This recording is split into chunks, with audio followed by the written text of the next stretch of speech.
Assalamualaikum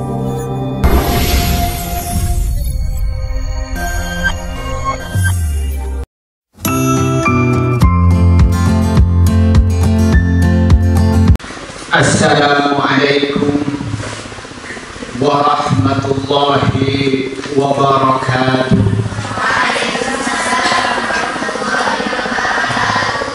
Alhamdulillah, alhamdulillah alladzi karramal mu'minina al-'alimina 'amilina bi'ulumihim. Wa sallallahu ala nabiyil qail. Talabul ilmi fariidatun ala kulli muslimin wa muslimatin wa ala alihi wa ashabihi wa man tabi'ahum bi ihsan ila yaumiddin, amma ba'du. Para alim, para ulama, hadirin hadirat yang saya hormati, wa khusus bi dzikri al-mukarram wal muhtaram sahibul fadilah di hadis syarif pemasuk pondok pesantren Saifuddin Wonorejo Lumajang, dan juga al-mukarram wal muhtaram sahibul fadilah di Haji Muhammad Adnan Syarif LCMA sebagai pengasuh dan ketua yayasan pondok pesantren Saifuddin Wonorejo Lumajang, dan semua para bunyai yang saya hormati dan para gus yang saya hormati, dan semua pengurus pondok pesantren Saifuddin Wonorejo yang saya hormati, dan semua santri baik dalam dan baru yang saya hormati. Mari kita bersyukur pada Allah Subhanahu wa Ta'ala segala nikmat yang Allah berikan kepada kita, terutama nikmat iman, nikmat Islam, nikmat ilmu, nikmat sehat, dan nikmat kecukupan. Semoga dengan 5 nikmat ini membuat kita hidup di dunia hasanah wa fil akhirati hasanah wa qina adzabannar. Amin ya rabbal alamin. Kedua kalinya rahmat dan salam semajurahkan kepada Nabi Muhammad SAW. Pada pagi ini kita bersama-sama mengadakan acara super staff dan super finish ya. Kenapa setiap santri baru kita mengadakan kegiatan, kalau istilah perguruan tinggi itu ospek, oskar, macam-macam lah namanya, disebut pengenalan kebudayaan, semuanya agar supaya kita ini mengerti nanti dalam kehidupan di pondok pesantren. Maka di sini mempunyai tema menumbuhkan integritas santri di tengah pandemi. Jadi tujuan yang tertinggi dalam kegiatan acara ini adalah membentuk integritas. Apa sih integritas? Kalau teorinya Abid Al-Jabiri kita harus menggunakan gaya ini, jadi ta'rif dulu baru penjelasan. Kalau dari romantik ada tasawur baru ada tasdik. Apa sih integritas? Jangan-jangan yang bingung juga bahasa integritas apa sih? Integritas itu kalau bahasa kita ini adalah konsistensi atau ucapan dengan perbuatan. Kalau bahasa kita ini jujur dan amanah, itu namanya integritas. Apa yang diucapkan dia kerjakan, apa yang menjadi amanah dia lakukan. Ketika santri mau mondok berangkat di rumah, apa yang dijanjikan pada orang tua itu dilaksanakan, itu namanya integritas. Apa yang dijanjikan santri kepada kiainya itu dilaksanakan, itu namanya integritas. Itu kalau bahasa yang kita maksud dengan kata-kata integritas. Nah, yang menjadi pertanyaan bagaimana santri itu supaya punya integritas, maka paling tidak yang dilakukan itu ada 5 hal. Yang pertama apa? Al-iman, mempunyai iman. Apa iman itu? I'tiqadun bil jinan wa qaulun bil lisan wa amalun bil jawarih, atau wa'amalun bil arkan. Yang pertama ada i'tiqadun bil jinan, punya keyakinan yang mantap dalam hati. Wa qaulun bil lisan, dinyatakan dengan perkataan. Wa amalun bil arkan, dan buktikan dengan amal perbuatan. Maka seorang santri harus punya yakin dalam hatinya bahwa Allah itu ada. Harus yakin dalam hatinya bahwa Allah itu Maha Esa. dan harus yakin bahwa Allah mengetahui apa yang kita kerjakan, bahwa dikerjakan bersama-sama atau dikerjakan sendirian, dikerjakan terang-terangan atau dikerjakan sembunyi-sembunyi, baik dikerjakan oleh pengurus, dikerjakan santri lama, santri baru, semuanya dia yakin bahwa rumah nggak tahu. Yang implikasinya apa? Wa ya'mal mithqala dzarratin khairan yarah wa ya'mal mithqala dzarratin syarran yarah. Kalau sudah punya iman dalam hatinya yang mantap, dia itu taat pada aturan bukan karena takut pada kiai, bukan takut pada bu nyai, bukan takut kepada pembesar, takut kepada Allah. Karena walaupun selamat dari hukuman kiai, selamat dari hukuman pengurus, tapi tidak akan pernah selamat dari hukuman Allah. Ada sebuah kisah begini dalam kitab A'lamun Nubala, dikarang oleh Imam Ibnu Qudamah. Diceritakan begini. Satu ketika Imam Ghazali itu mondok, itu diistimewakan oleh kiai. Karena yang namanya Muhammad bin Muhammad Al-Ghazali diistimewakan oleh kiai, jadi protes oleh santri-santri yang lain. Wahai kiai, sampean ini tidak adil. Kenapa yang Muhammad bin Muhammad ini kok diistimewakan dibandingkan yang lain? Karena diprotes, akhirnya harus ada jawaban yang masuk akal.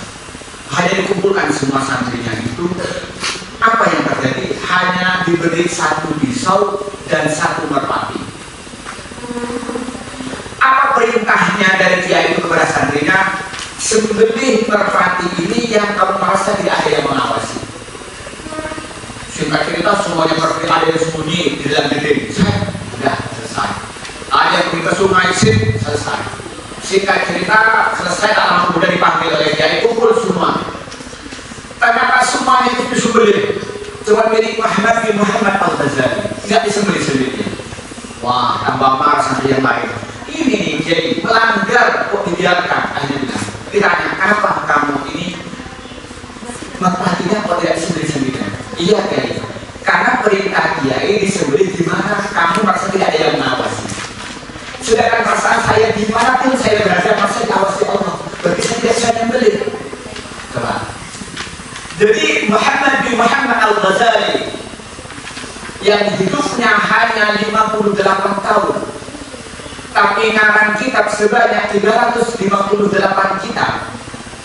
Yang sampai kepada kita itu hanya 18, yang diantara Hidayah bin Hamid bin Hadil Amidin, Ihya Ulumuddin, Al-Qisati Al-Iqad, Tahawatul Falasifah, kemudian Al-Wajiz, kemudian At-Tanzil, kemudian Al-Muqid Al-Dalal, Al-Mustasfa, dan beberapa kitab yang lain yang jumlahnya sampai kepada kita adalah 18, karena sisanya itu dibakar oleh yang namanya perempuan Isabella ketika terjadi perang salib. Itu kenapa beliau ikutin semacam itu? Karena beliau itu merasa dirinya dimanapun merasa diawasi Allah. Nah, ketika santri punya integritas semacam itu, saya yakin kiai dan punyanya tak sesat dan pengurus ngantok tuh kayak dengan dia takut. Itulah iman. Nah, setelah iman itu mantap dalam dirinya, merasa dirinya semuanya itu, merasa Allah itu ada, kemudian merasa Allah itu Maha Esa, kemudian merasa dalam dirinya itu bahwa Allah mengetahui, dan dia sadar semua amal perbuatan ada balasannya, akan melahirkan berikutnya al-akhlaq, mempunyai akhlak. Nah, orang memahami akhlak itu lewat tunduk, tidak. Akhlak ini pada prinsipnya terkumpul dalam sifat Nabi yang 4: sidik, amanah, tabligh, amanah. Apa sidik itu adalah kejujuran, jujur perkataan, jujur perbuatan, jujur juga dalam niat. Sampai jujur dengan dirinya sendiri, apa yang diniati dilakukan. Jujur dengan kiainya itu berakhlak, jujur dengan nyainya juga berakhlak, jujur dengan orang tuanya itu juga berakhlak. Itu namanya jujur. Jujur perkataan, jujur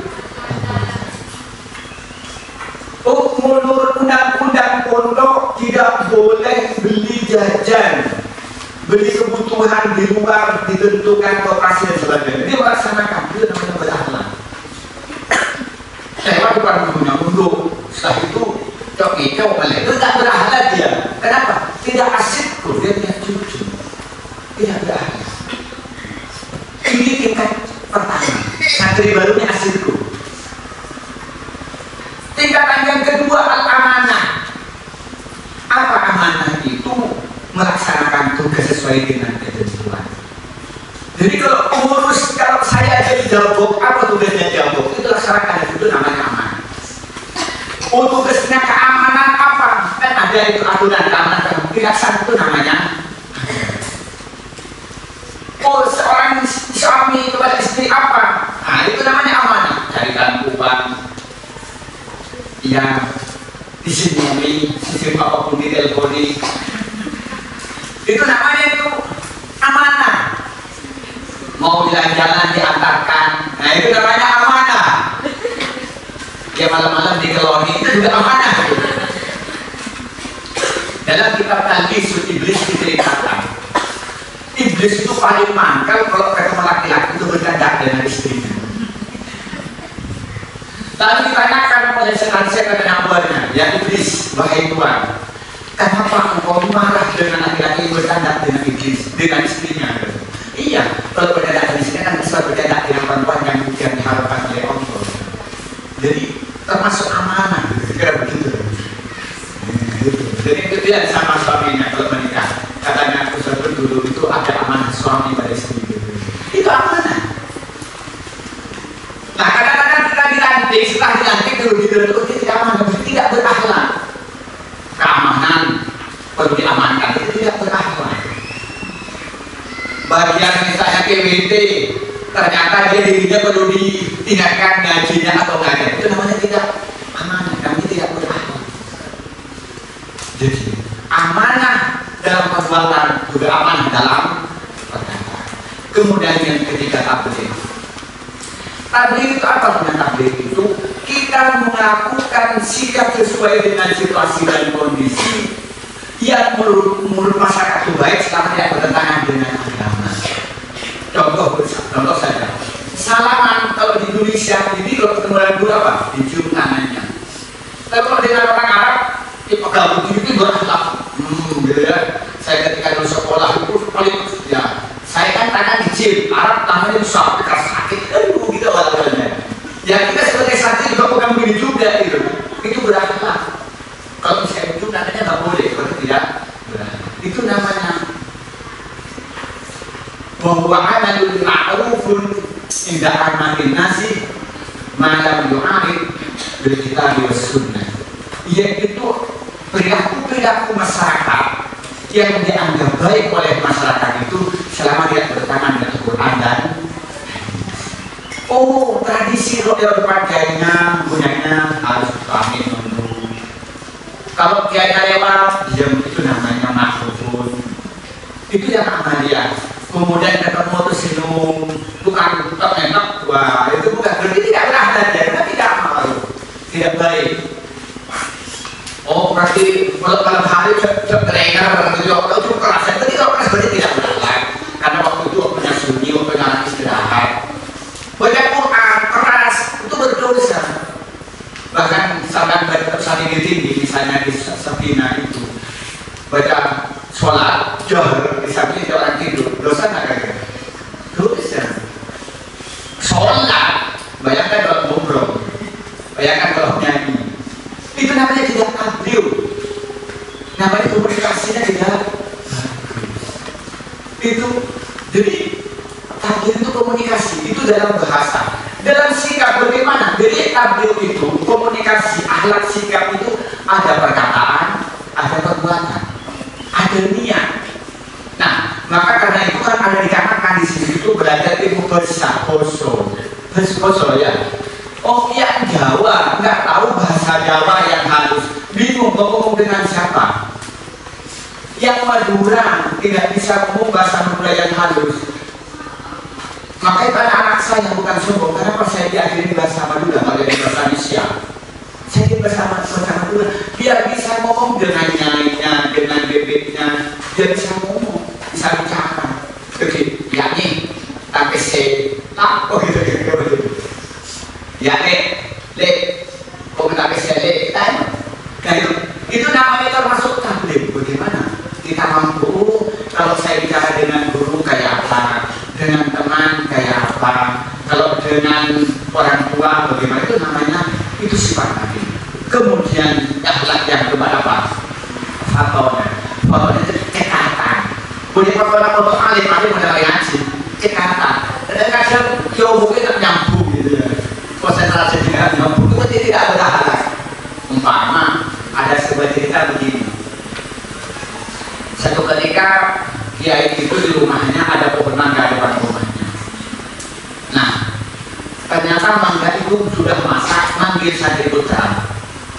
Cok, ambilin mangga cok. Apa jawabnya santrinya? Mohon maaf kiai kan kolam kalau saya di atas. Terus dari apa cok? Kisahkan sinanya. Itu namanya nggak fotona. Kayak tadi, nggak naik satu. Ayo naik kamu, dia pulang dengan saya. Masa saya suruh naik kan? Saya dulu kamu naik itu masa klaster, bukan suka ke saya dan disuruh saya. Dulu kalau kamu suka dengan saya berarti saya suruh naik, berarti kan dibedinya. Itu namanya nggak fotona. Itu tidak benar.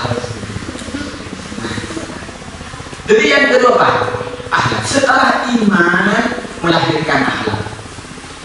Baru yang ketiga al-ilmu. Jadi al-akhlaq qabla al-ilmi. Akhlak itu sebelum ilmu. Ilmunya banyak, orang ajar nggak laku. Ilmunya sedikit, akhlaknya bagus, insya Allah akan mulia. Baru diperkuat dengan ilmu. Apa ilmu itu?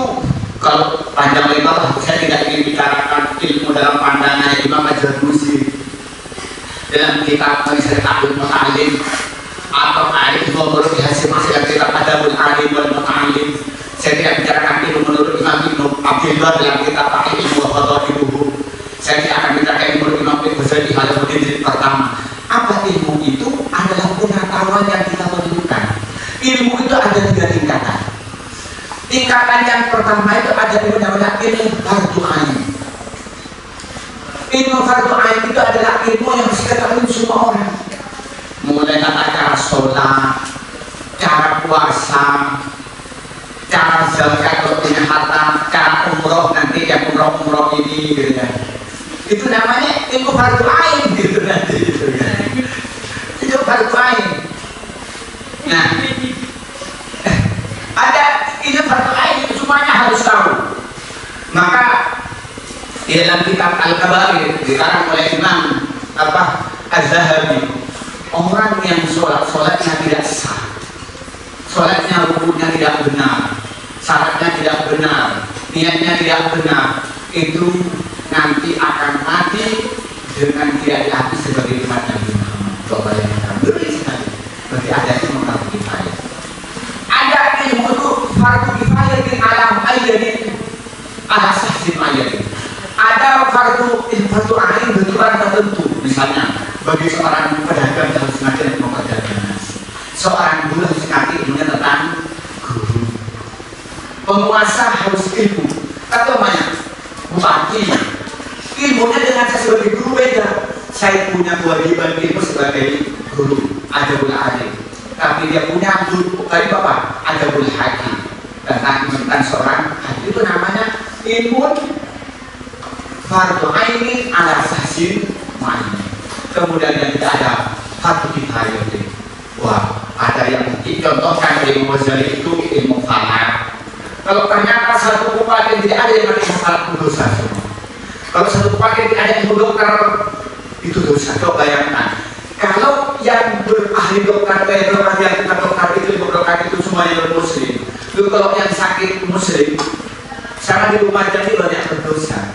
Coba, kan di rumah ini tidak ada dokter kandungan perempuan. Yang hamil siapa? Perempuan. Yang ditengok dan menengok siapa? Maka besar semua ini karena tidak ada dokter kandungan perempuan. Karena kifayah, kata Imam Al-Ghazali. Nah, kemudian yang menjadi pertanyaan kita, bagaimana mendapatkan ilmu itu? Maka itulah yang harus kita lakukan, itu seperti diterangkan di dalam apalagi tadi apa? Adalah tanadul ilma illa bisifatin sa'undirakan majmu'aha bi bayani zakatin wa hirsin wa ibarin wa bulwatin wa isadi isadin wa tuli zamani. Itu dikutip dari Dewan Syafi'i, jadi merupakan syair yang dibacakan oleh Imam Syafi'i, pengikut dari Imam Al Ghazali. Nah, itu yang ketiga. Kemudian yang keempat apa? Al-Raja, punya semangat, punya optimisme, dengan kecil hati sebagai santri. Santri paling nggak boleh laki dan mati. Nggak begini. Jangan kecil hati dengan santri. Santri itu ada jadi presiden, siapa? Gus Dur jadi presiden. Jangan kecil hati, itu santri murni itu. Cucunya Ki Hasim. Dengan santri jadi wakil presiden, siapa? Ki Ma'ruf Amin. Jangan kecil hati. Santri jadi menteri agama tahun 52, siapa? Ki Hasim. Kalau sekarang menteri yang santri banyak nggak kayak itu. Ada dulu Gus Muhaimin, sekarang ada Gus Halim Iskandar. Gubernur santri perempuan lagi. Bintang Indah Parawansa. Bupati DPR, aduh DPR ya banyak lah, nilai-nilai DPR itu siapa aja, itu bisa diceritakan. Jadi Allah aja punya optimisme, punya semangat bahwa sampai akan menjadi orang yang berhasil. Jangan kecil-kecilan, terlalu pada gimana modern. Kita harus punya, kita ada dari saya punya semangat yang tinggi, saya akan berhasil. Harus punya semangat yang tinggi. Itu harus dibangun dalam diri. Kemudian yang terakhir, an-nasyad. Harus bekerja giat, semangat yang tinggi, semangat belajar. Di pondok ini semuanya pembelajaran. Mulai belajar membaca Quran, belajar membaca kitab, belajar masak yang merupakan tata boga, belajar keamanan, belajar ngatur orang, yang belajar ngajar anaknya, semuanya. Yang kedua koperasi, belajar mengembangkan ekonomi, semuanya itu belajar. Sampai pembelajaran di masa kini, keduren bagaimana? Masuk nanti bedanya di atas, tadi bebel, itu semuanya pembelajaran. Bagaimana ini IoT sekarang sudah masuk di revolusi industri 4.0, semuanya digitalize, serba digital. Sekarang zamannya medsos, bukan medsos. Semuanya kita sudah bicara FB, bicara IG, Twitter, kita bicaranya sudah tidak lagi ada Zoom, ada Google Meeting dan sebagainya. Kita harus tahu semua. Nah, kita sudah semuanya pembelajaran. Orang sudah bicara IG, kita masuk bingung. Padahal sekarang sudah masuk ke era apa? Zoom, masuk ke apa? Google Meeting sudah. Semuanya sudah bicara itu. Kita belum tahu lain. Kita belum ngerti yang namanya IG, Instagram, coba bayangkan. Nah semuanya ini santri suruh nyontek, suruh ngedit, semuanya itu semuanya pembelajaran. Semua harus semangat. Yang jadi pengurus harus semangat. Yang jadi guru harus semangat. Yang jadi apa yang menjadi santri harus semangat. Maka ketika 5 dasar Khamsatu mabadi syantri, 5 prinsip dasar santri lakukan ini, maka insya Allah doa yang sampai anda setiap hari itu menjadi kenyataan. Rabbana atina fid dunya hasanah wa fil akhirati hasanah wa qina adzabannar. Yaitu yang pertama iman, al-akhlak, al-ilmu, ar-raja wan nasyad. Inilah mungkin konsep dasar yang disampaikan karena kata Imam Ibn Athaillah dalam kitabnya Hikam, man asrafat bidayatuhu asrafat nihayatuhu. Orang-orang yang cemerlang pembukaannya maka akan cemerlang pada akhirnya. Maka kalau ini permulaan ini sudah baik semua, niatnya baik, mempunyai iman yang baik, mempunyai akhlak yang baik, punya ilmu yang baik, punya semangat yang baik, dan punya aktivitas yang baik, maka insya Allah akan berakhir dengan baik, berakhir dengan dosa. Inilah sebagai pengantar saya yang mungkin tidak normal dianggap terlalu panjang. Saya sengaja tidak terus agak banyak seperti bukan pada umumnya, karena saya ingin membangun paradigma, membangun cara berpikir, ingin membangun mindset bahwa inilah santri, baik santri lama, santri baru harus memiliki 5 dasar, harus punya iman yang mantap, mempunyai akhlak yang mantap, mempunyai ilmu yang mendalam, mempunyai optimisme yang tinggi, dan semangat untuk bekerja, semangat untuk berjuang, semangat untuk berdakwah, semangat untuk belajar. Dari saya, Assalamualaikum warahmatullahi wabarakatuh.